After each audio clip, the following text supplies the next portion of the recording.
دې اونۍ په هنري شیبو کې د یو نوي کتاب مخکتنه د پابلو پیکاسو د آثارو نندارتون، د ستار وار یا د ستورو د جګړې د فلم اعلان، په نایجیریا کې د موډ او فیشن په نړۍ کې د 14 کلن هلک خلاقیت او د دې اونۍ نوی پښتو چاپ شوی کتاب.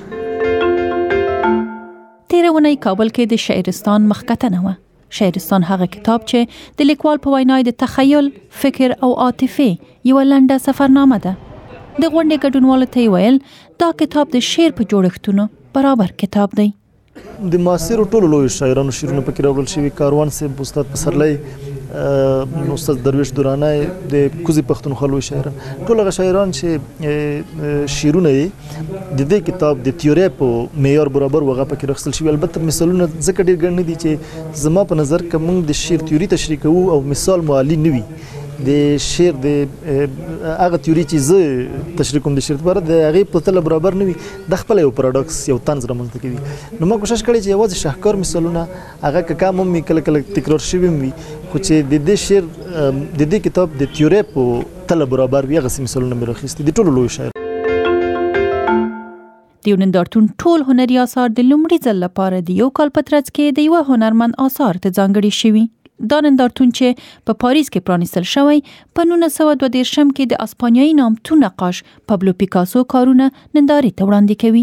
دا د پیکاسو 1932 په نامه د پاریس په ملي موزیم کې جوړ شوی او له 110 ډیر انځورونه، د لرګیو په مخ کیندل شوي آثار او مجسمې چې د نیټې پر بنسټ تنظیم شوي پکې نندارې ته وړاندې شوي.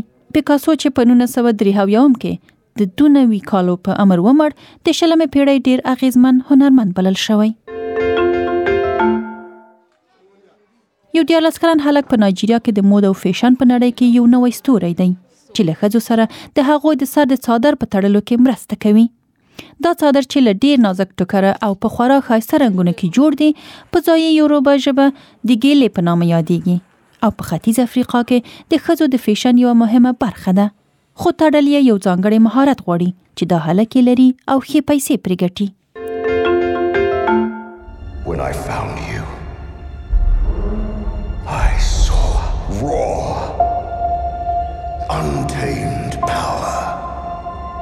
شپږ میاشتې کېږي چې د ستار وار یا د ستورو د جګړې له لړۍ د نوي فلم د لاست جیډي چې په دسمبر کې به سینماو ته راوځي لومړی اعلان یې مینوال ډېر بې صبره کړل.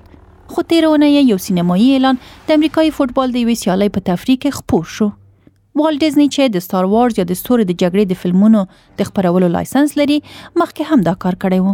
خو د فلم مینوال په دې نه دي خوښ چې د فلم د یوې برخې د کتو لپاره باید د فوټبال سیالۍ ته ورشي. دا فلم راین جانسن لیکلی او جوړ کړی او خبریالانو ته ویلي چې په دې فلم کې د ډیرو حیرانونکو او ناببره صحنو ته انتظار وکړي. او د دې اونۍ پښتو نوی چاپ شوی کتاب مو په پکتیا کې چاپ شوی دی. پلټونکي خبریالي نومیږي چې پوهاند احمد ضیا الهام لیکلی او په ګردیز کې علمي خپرندوی ټولنې خپور کړی.